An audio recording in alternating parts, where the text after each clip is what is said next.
नमस्कार, मी प्रियांका पाटील. आपण पाहत आहात राष्ट्रीय लोकराज्य न्यूज, निर्भीड बातम्यांचे व्यासपीठ. आज आपण दिवसभरामध्ये घडणाऱ्या घडामोडींवर नजर टाकूया. मेहकर तालुक्यातील नायगाव देशमुख येथे बंजारा समाजाच्या वतीनं तीज उत्सव मोठ्या उत्साहात संपन्न. बंजारा संस्कृतीचे दर्शन घडवणारा उत्सव म्हणजे तीज उत्सव. बंजारा समाज हा भटकंती करणारा समाज म्हणून सध्या ओळखला जातो, पण हा समाज शूरवीर, लढाऊ, क्रांतिकारी आणि व्यापार करणारा समाज होता. इंग्रज पूर्व काळात हा समाज व्यापार करणारा समाज म्हणून ओळखला जात असे. इंग्रज भारतात येण्यापूर्वी बंजारा समाज हा देश विदेशात खाद्यपदार्थ, मौल्यवान वस्तूंचा व्यापार करत असे. भारतात इंग्रजांचं राज्य आल्यानंतर इंग्रजांना भारतातल्या जंगलावर प्रभुत्व प्रस्थापित करण्याचं होतं, कारण जंगलात खूप साऱ्या मौल्यवान गोष्टी होत्या. ते इंग्रजांना कळालं होतं, पण व्यापारानिमित्त आणि कामाच्या शोधात देशभरातलं जंगल पादाक्रांत करणाऱ्या भटक्या जमातींमुळे त्यांना ते शक्य होत नव्हतं.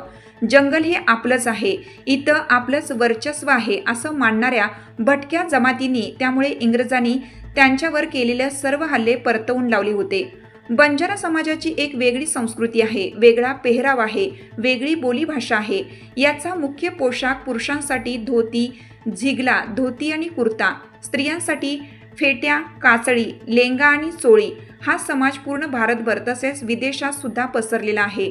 भारताच्या कोणत्याही कानाकोपऱ्यात गेलात तरी यांची भाषा एकच आहे, ती म्हणजे गोरबोली बंजारा भाषा. जेव्हा हा समाज स्थायिक होऊन वास्तव्य करू लागला तेव्हा तो वेगवेगळे सण उत्सव साजरा करू लागला, जसे की होळी, नागपंचमी, दिवाळी, दसरा, तीज.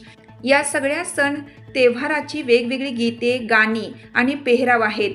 या सणापैकी तीज उत्सव हा प्रमुख सण मानला जातो. पावसाळ्यातील श्रावण महिन्यात हा उत्सव साजरा करण्यात येतो. बंजारा समाजातील अविवाहित युवतींसाठी, मुलींसाठी अत्यंत महत्त्वाचा समजला जाणारा सण तीज. या निमित्त बंजारा समाजातील संस्कृतीचे दर्शन घडवून येतात. या उत्सवात तांड्यांचे नायक, कारभारी, डावो व महिला यांच्या मार्गदर्शनात तांड्यातील युवती सलग 10 दिवसापासून पेरल्या गेलेल्या तीजचे संगोपन व पूजन करतात. 9 दिवस त्या टोपलीत पेरलेल्या गव्हाचं आपल्या पोटच्या बाळासारखं संगोपन करतात. त्यावर रोज सकाळ संध्याकाळ विहिरीचं, नदी नाल्याचं पाणी टाकत असतात. यातून असं दिसून येतं की हा समाज निसर्ग पूजक होता, पण त्याला देवाधर्मात अडकवून ठेवलं गेलं. इथल्या मनुवादी संस्थेनं याचेच उदाहरण द्यायचं झालं तर जे गहू टोपलीत पेरलं आहे ते 9 दिवस चांगलं 20 ते 25 दिवसाच्या पिका एवढं होतं.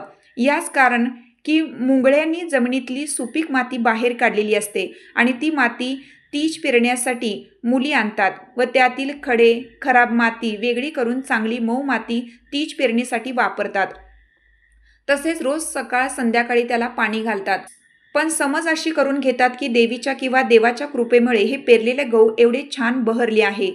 असो, 9 दिवस मोठ्या उत्साहाने आणि आनंदाने साजरा होणारा तीज या उत्सवाचा शेवटचा दिवस म्हणजे विसर्जनाचा दिवस खूप भावूक असतो. अक्षरशः मुली रडताना दिसतात. हा क्षण बघण्यासारखा असतो.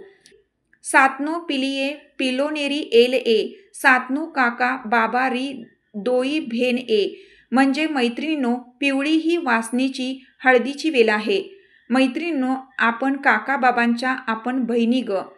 विरीना सोनो पितळ तारो देश रे, विरीना उचिशी हवेलीस रेस रे. म्हणजे दादा, सोन्या पितळांचा तुझा देश आहे. दादा, मोठमोठ्या हवेली महलामध्ये राहशील र. अशा वेगवेगळ्या बंजारा लोकगीतातून बंजारा संस्कृतीचे व निसर्ग देवतेचे दर्शन घडते आणि निसर्गाचे ऋण फेडले जाते.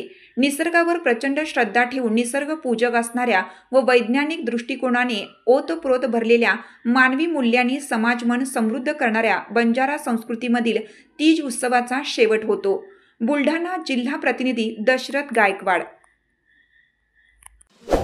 ताज्या बातम्यांसाठी आणि अपडेट्ससाठी राष्ट्रीय लोकराज्य न्यूज चॅनलला सबस्क्राईब करा, तसेच लाईक आणि शेअरही करा.